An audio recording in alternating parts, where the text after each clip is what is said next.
क्या दोस्तों आपको पता है ईस्ट इंडिया एसोसिएशन की स्थापना किसने की थी? हाल ही में रोजर हंट का निधन हो गया। वे कौन थे? गुलाब के बाद आने वाले चक्रवाती तूफान का नाम क्या होगा? ऐसे ही 13 बड़ी खबरों को कवर करते हुए हमने आज का बोले तो 30 सितंबर 2021 का करंट अफेयर का वीडियो तैयार किया है। क्वालिटी की दृष्टि से बेस्ट है यह वीडियो, आप लास्ट तक देखें। लास्ट में मैं आपसे एक क्वेश्चन पूछूंगा जिसका आंसर आपको नीचे कमेंट बॉक्स में देना है। और अभी तक आपने हमारी जीके 2020 चैनल को सब्सक्राइब नहीं किया है तो सब्सक्राइब कीजिए, पास में जो बेल आइकन है उसे भी प्रेस कर दीजिए, क्योंकि आने वाले हर एक वीडियो की अपडेट आपको सबसे पहले मिले। और आज के वीडियो के क्वेश्चन की पीडीएफ फाइल आप पढ़ना चाहते हैं तो नीचे डिस्क्रिप्शन में लिंक रख दी है, वहां पर क्लिक करके डाउनलोड कर सकते हैं, पढ़ सकते हैं। और जो फाइल मैं आपको पढ़ा रहा हूं या डिस्क्रिप्शन वाली फाइल आप पढ़ना चाहते हैं तो हमारी टेलीग्राम चैनल के साथ जुड़ सकते हैं। चलिए बिना वक्त गवाए स्टार्ट करते हैं पहले क्वेश्चन से। पहला क्वेश्चन, गुलाब के बाद आने वाले चक्रवाती तूफान का नाम क्या होगा? गुलाब हाल ही में चक्रवाती तूफान आया था, कहां पर? बे ऑफ बंगाल में। और गुलाब के बाद आने वाले चक्रवाती तूफान का नाम क्या होगा? हाल ही में दोस्तों अरब सागर में एक सिस्टम बनी है और ऐसा पूर्वानुमान लगाया जा रहा है कि यह शायद चक्रवात में तब्दील हो सकता है। तो आने वाले चक्रवाती तूफान का नाम होगा शाहीन, यानी कि इस क्वेश्चन का सही आंसर है शाहीन।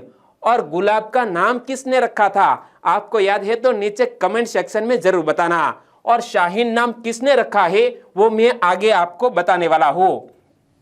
चक्रवाती तूफान गुलाब कमजोर होकर डिप्रेशन में बदल गया है।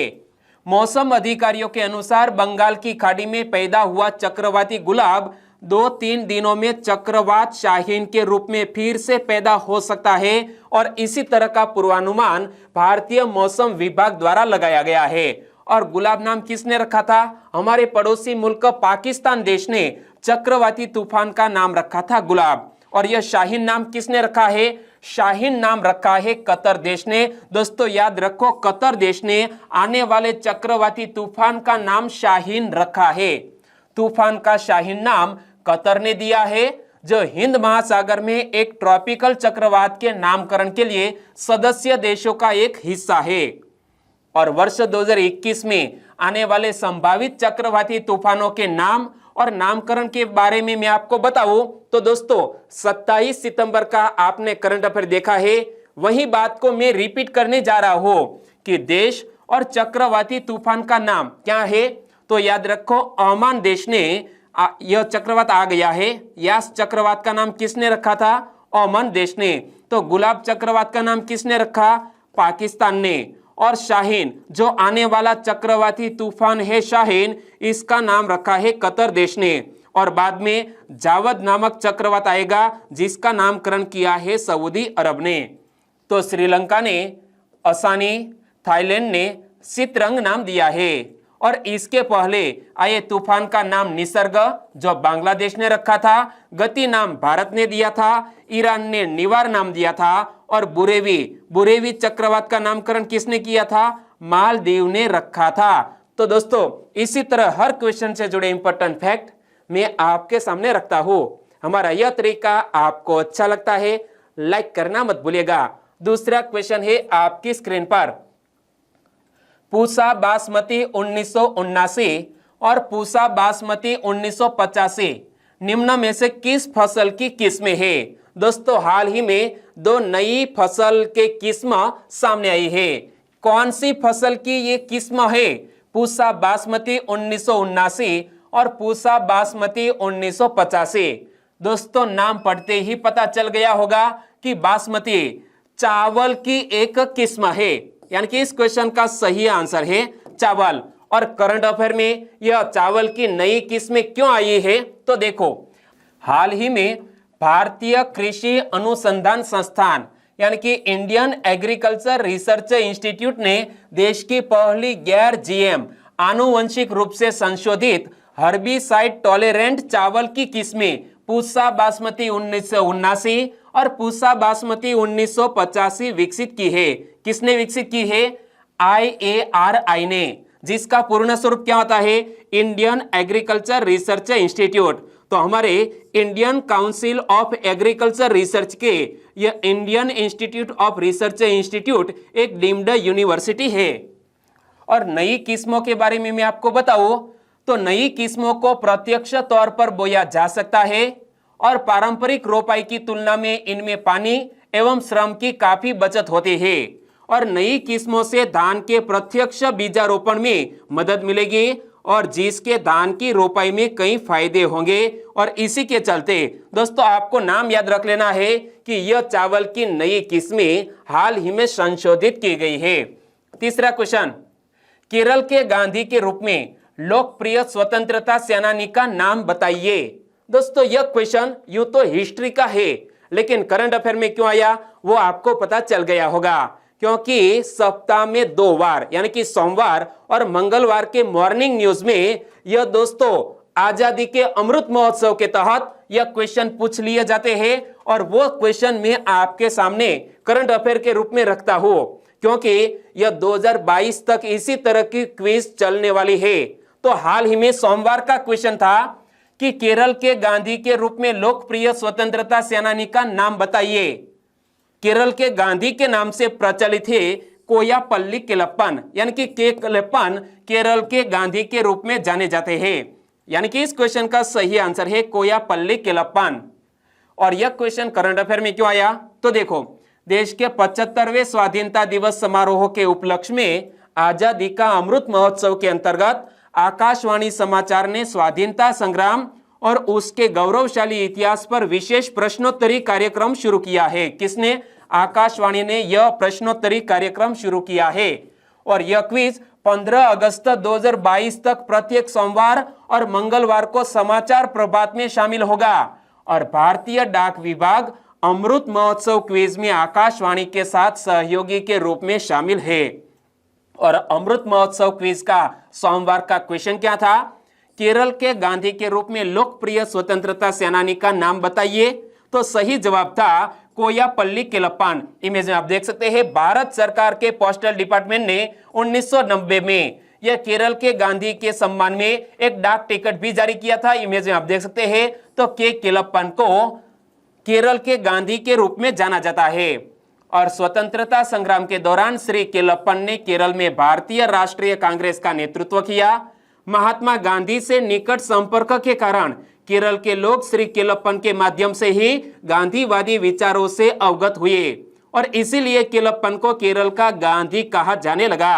और दोस्तों आज गुरुवार है तो मंगलवार का जो क्वेश्चन था उनके बारे में भी हम चर्चा कर ले।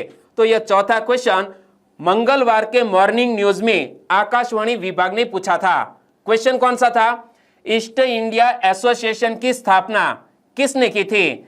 ईस्ट इंडिया एसोसिएशन की स्थापना किसने की थी? दादा भाई नौरोजी ने की थी। यानी कि इस क्वेश्चन का सही आंसर है द ग्रैंड ऑल्डरमैन ऑफ इंडिया। दादा भाई नौरोजी को ग्रैंड ऑल्डरमैन ऑफ इंडिया के नाम से भी जाना जाता है। दादा भाई नौरोजी ने ईस्ट इंडिया एसोसिएशन की स्थापना की थी। यानी कि इस क्वेश्चन का सही आंसर है दादा भाई नौरोजी। ईस्ट इंडिया एसोसिएशन की स्थापना दादा भाई नौरोजी ने भारतीयों और सेवानिवृत्त ब्रिटिश अधिकारियों के सहयोग से लंदन में 1866 में की थी। तो यह याद रख लो कि ईस्ट इंडिया एसोसिएशन की स्थापना दादा भाई नौरोजी ने कहां की थी? लंदन में की थी। कब की थी? 1866 में।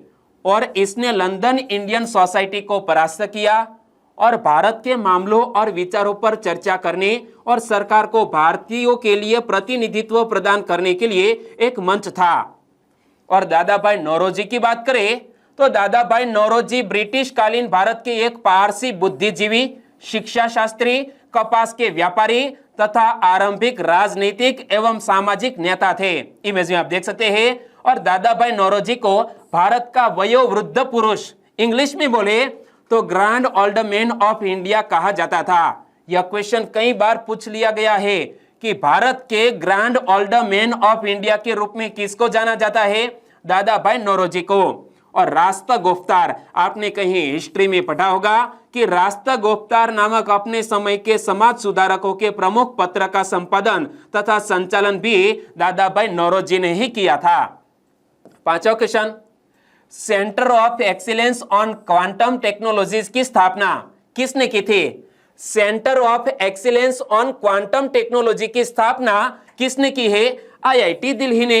यानी कि इस क्वेश्चन का सही आंसर है Indian institute of technology Delhi, यानी कि भारतीय प्रौद्योगिकी संस्थान दिल्ली। तो देखो, भारतीय प्रौद्योगिकी संस्थान दिल्ली आईआईटी दिल्ली ने क्वांटम टेक्नोलॉजी के विशिष्ट डोमेन्स में होने वाली अनुसंधान गतिविधियों को एक मंच पर लाने हेतु centre of excellence on quantum technologies की स्थापना की है। दोस्तों, उद्देश्य क्या है? क्वांटम टेक्नोलॉजीज के विभिन्न डोमेन्स में होने वाले अनुसंधान गतिविधियों को एक मंच पर लाने हेतु आईआईटी दिल्ली ने centre of excellence on quantum technology की स्थापना की है। और संयुक्त राज्य अमेरिका, चीन, जापान और ब्रिटेन जैसे कई देशों ने इस क्वांटम टेक्नोलॉजीज के क्षेत्र में व्यापक निवेश भी किया है। इसी के तर्ज पर भारत सरकार ने भी क्वांटम टेक्नोलॉजी के क्षेत्र में अनुसंधान के लिए 8,000 करोड़ रुपए के निवेश को मंजूरी भी दे दी है। 6वां क्वेश्चन, हाल ही में रोजर हंट का निधन हो गया, वे कौन थे? इमेज में आप देख सकते हैं, हाल ही में रोजर हंट का निधन हो गया। वो एक जाने माने फुटबॉलर थे, यानी कि इस क्वेश्चन का सही आंसर है फुटबॉलर। इमेज में आप देख सकते हैं, नाम क्या है? Roger Hunt. वो एक जाने माने फुटबॉलर थे। इंग्लैंड के विश्व विजेता फुटबॉलर रोजर हंट का निधन हो गया है। उन्होंने 83 साल की उम्र में अंतिम सांस ली। रोजर हंट लिवरपूल के दूसरे सर्वाधिक गोल करने वाले खिलाड़ी रहे हैं। उन्होंने इस क्लब के लिए 492 मैचों में 285 गोल किए हैं। और रोजर हंट 1964 और 1966 में लीग खिताब जीतने वाली लिवरपूल टीम का हिस्सा थे। रोजर का जन्म 1938 में हुआ था। रोजर 1966 में वेस्ट जर्मनी को फाइनल में 4-2 से हराने वाली इंग्लैंड की टीम का भी हिस्सा थे और इंग्लैंड का यह इकलौता विश्व कप खिताब भी है। 7वां क्वेश्चन, नटराज यानी कि नृत्य के भगवान किसको कहा जाता है? नटराज यानी कि नृत्य के भगवान किसको कहा जाता है? भगवान शिव को नटराज कहा जाता है, यानी कि नृत्य के भगवान। यानी कि इस क्वेश्चन का सही आंसर है भगवान शिव। लेकिन यह नटराज वाला क्वेश्चन करंट अफेयर में क्यों आया?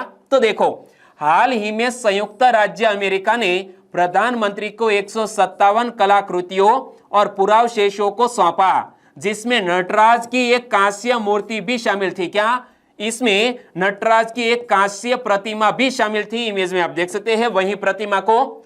नटराज यानी कि नृत्य के भगवान, हिंदू भगवान शिव ब्रह्मांडीय नर्तक के रूप में विशेष तौर पर दक्षिण भारत में कई शैव मंदिरों में धातु या पत्थर की मूर्तियों के रूप में पाए जाते हैं। और यह चौल मूर्ति कला का एक महत्वपूर्ण भाग है। क्या यह नटराज की प्रतिमा चौल मूर्ति कला का एक महत्वपूर्ण भाग है? यदि आपके सिलेबस में भारतीय कला और संस्कृति है तो यहां से क्वेश्चन निकल सकता है। और नटराज के बारे में मैं आपको बताऊं तो नटराज के ऊपरी दाहिने हाथ में डमरू है। पहले तो इस प्रतिमा को देखें कि यह ऊपरी दाहिना हाथ, तो ऊपरी दाहिने हाथ में डमरू है जो सृजन की ध्वनि का प्रतीक है और सभी रचनाएं डमरू की महान ध्वनि से निकलती है। ऊपरी बाएं हाथ को देखिए, यह ऊपरी बायां हाथ, तो ऊपरी बाएं हाथ में शाश्वत अग्नि है जो विनाश का प्रतीक है और विनाश सृष्टि का अग्रदूत और अपरिहार्य प्रतिरूप है। और निचला दाहिना हाथ, ये रहा निचला दाहिना हाथ, तो यह अभय मुद्रा में है जो आशीर्वाद का प्रतीक है और भक्त को न डरने के लिए आश्वस्त करता है। कौन सा? निचला दाहिना हाथ, ये रहा।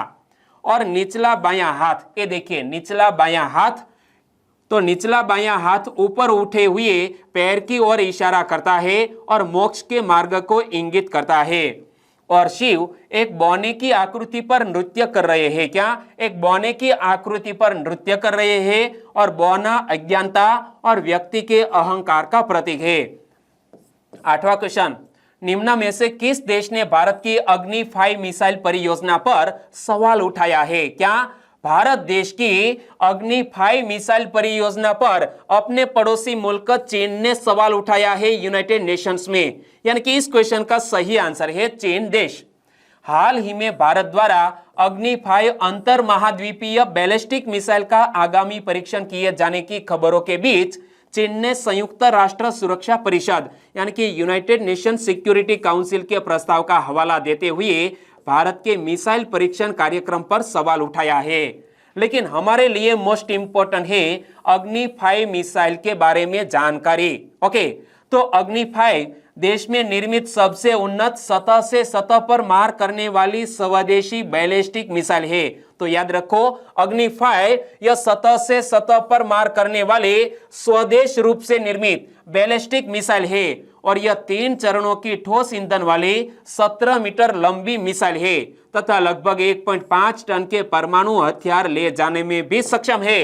और अग्नि 5 के बारे में मैं आपको आगे बताऊं तो यह एक फायर एंड फॉरगेट यानी कि दागो और भूल जाओ मिसाइल है, जिसे एक बार दागने के बाद इंटरसेप्टर मिसाइल के अलावा रोका नहीं जा सकता। और इसे integrated guided missile development programme integrated guided missile development programme के तहत विकसित किया गया है और विकसित करने में सबसे महत्वपूर्ण योगदान दिया है हमारे डॉक्टर APJ अब्दुल कलाम ने। तो हमारे इस महान वैज्ञानिक के लिए एक सैल्यूट तो बनता ही है। और IGMDP की स्थापना का विचार प्रसिद्ध वैज्ञानिक डॉक्टर APJ अब्दुल कलाम द्वारा किया गया था ताकि भारत मिसाइल प्रौद्योगिकी के क्षेत्र में आत्मनिर्भर बन सके। और अग्नि 5 उनके बारे में आगे बताओ तो यह अग्नि श्रृंखला की सबसे लंबी एक अंतर महाद्वीपीय बैलिस्टिक मिसाइल और जिसकी रेंज तकरीबन 5000 किलोमीटर से भी अधिक है। वाह भाई वाह, क्या बात है। नवा क्वेश्चन, NCC के महानिदेशक का कार्यभार किसने संभाला? NCC के महानिदेशक का कार्यभार हाल ही में संभाला है गुरबीरपाल सिंह ने। यानी कि इस क्वेश्चन का सही आंसर है गुरबीरपाल सिंह, वो NCC के महानिदेशक बन गए हैं। किसका स्थान लिया है? तरुण कुमार आइच का स्थान लिया है।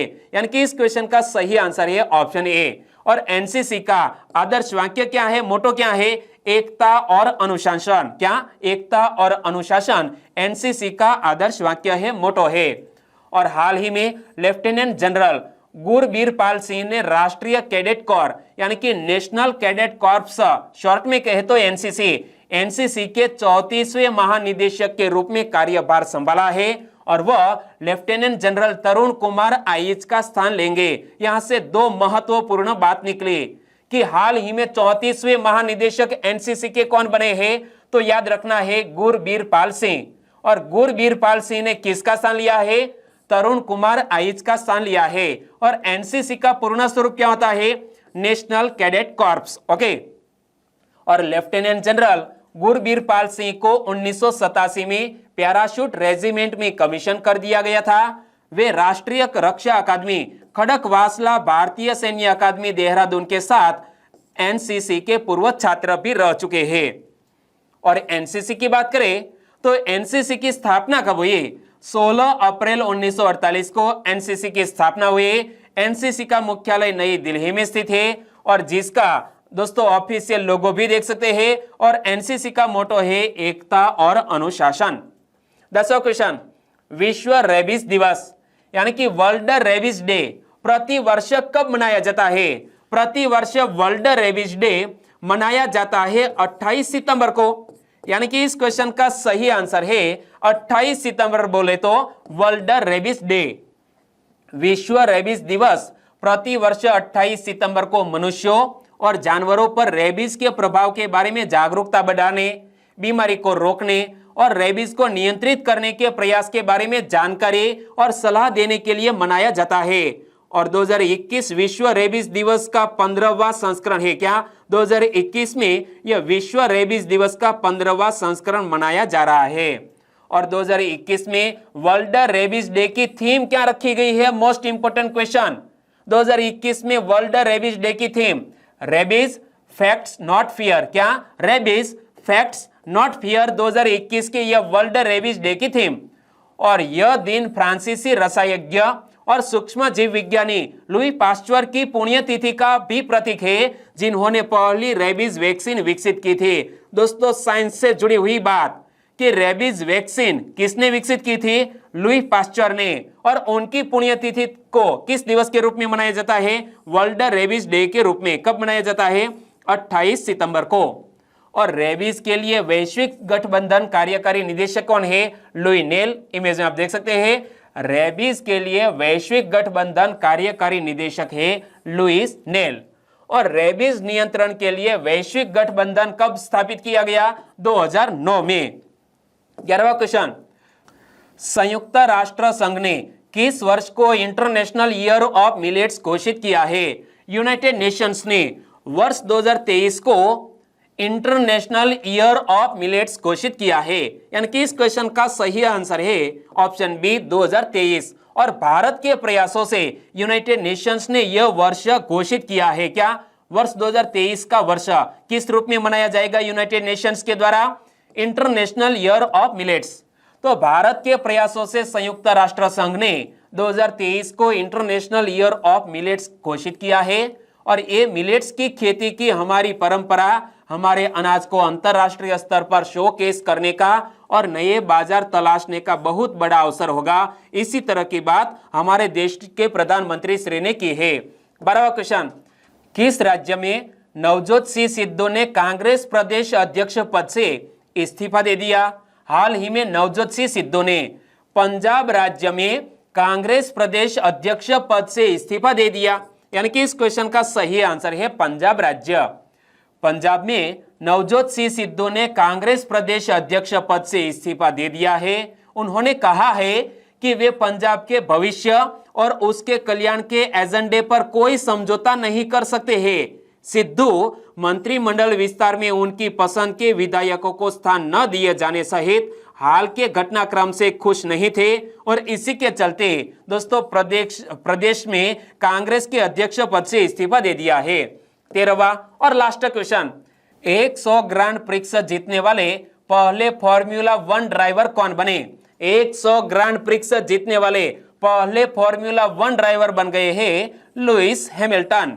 यानी कि इस क्वेश्चन का सही आंसर है लुईस हैमिल्टन। इमेज में आप देख सकते हैं। सबसे पहले तो लुईस हैमिल्टन को हमारी चैनल की ओर से कांग्रेचुलेशन यह उपलब्धि प्राप्त करने के लिए। लुईस हैमिल्टन पहले फॉर्मूला 1 ड्राइवर बन गए हैं जिन्होंने अपने करियर में 100 ग्रांड प्रिक्स जीती है। उन्होंने 26 सितंबर 2021 को रूसी ग्रांड प्रिक्स में जीत के साथ यह उपलब्धि अपने नाम की है। और लुईस हैमिल्टन के पास पहले से ही सबसे अधिक फॉर्मूला 1 जीतने का रिकॉर्ड है। और लुईस हैमिल्टन का पूरा नाम क्या है?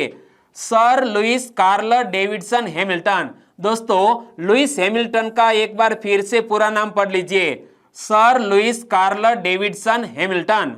और वह एक ब्रिटिश रेसिंग ड्राइवर है और वर्तमान में मर्सिडीज टीम की ओर से फॉर्मूला 1 में हिस्सा लेते हैं।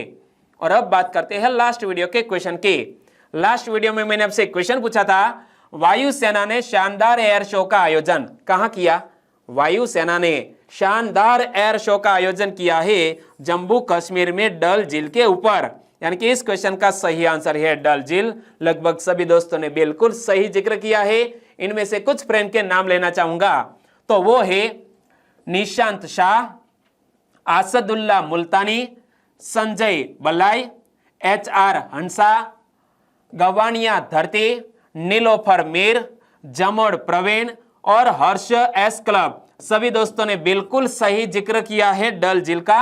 हमारे और भी सब्सक्राइबर फ्रेंड है, वो है भावना तड़वीजी, रोशनी प्रजापति, हितेश सोलंकी, राजेश बोरीचा, सुमित्रा भूरिया, मानसी प्रजापति, विजय लंबारिया, कुरिया माधवी। हमारे और भी सब्सक्राइबर फ्रेंड है, वो है मिस्टर देक्कीसुगी 007, कृष्णा पटेल, प्रहलाद फतेपरा, सुमित्रा परमार, रविंद्र भाणवर, बरंडा मयूर, मधु राठौड़ और राधे। सभी दोस्तों को बहुत बहुत धन्यवाद। और आज की वीडियो का क्वेश्चन ए रहा स्क्रीन पर, गुजरात विधानसभा की पहली महिला अध्यक्ष कौन बनी? 4 ऑप्शन आपकी स्क्रीन पर है, बताइए